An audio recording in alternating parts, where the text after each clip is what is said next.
Who's that?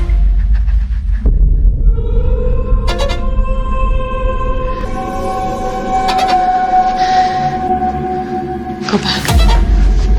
I slowly walked down the hallway, straight to my husband's office. The nun I saw earlier was gone. I looked around. A painting hung on the wall. The eyes in it were locked on me. I switched on the desk lamp. The second the light came on, the recorder behind me started playing by itself. I shut it off immediately. Then the lamp went out. Darkness swallowed the room. The eyes in the painting looked even more sinister. I turned to leave. The door slammed shut on its own. Then every window in the room snapped closed. That's when I saw it. A dark figure stepped out from behind the easel. It moved behind the painting.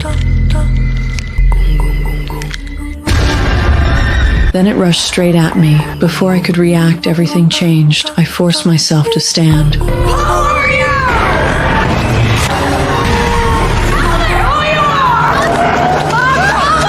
It didn't answer me. It simply raised a hand and pointed ahead. I followed its finger. My husband was standing there. He kept apologizing to me. Then a wooden stake shot through his chest. I knew something terrible was coming. A few days later, a priest received a call from London. A family named Peggy needed help. Ed didn't hesitate. He wanted to leave for England right away. I didn't want him to take the case. What I saw didn't feel like a vision. It felt like a warning. But Ed couldn't walk away from people in need. I knew I couldn't stop him, so I told him, whatever happens, we face it together. Soon we arrived in London and went straight to Peggy's house. The second we walked in, almost every piece of furniture was smashed. Janet's room was worse. Crosses covered the walls. Peggy had even chained the door shut to keep her from going back inside. Downstairs, Ed decided to talk to Janet. He turned on the recorder. The moment it started, the lights began flickering wildly. A voice came through. It started telling its story. But when Ed asked why it wouldn't leave, the tone suddenly changed. Help!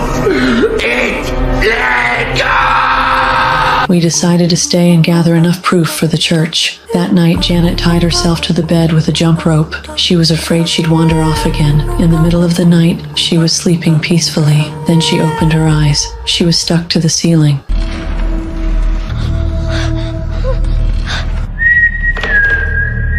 He slowly walked upstairs, whistling. Janet was terrified. She reached out her hands. Something yanked her back into the upstairs bedroom. Then, the crosses on the walls began to spin, until every single cross flipped upside down.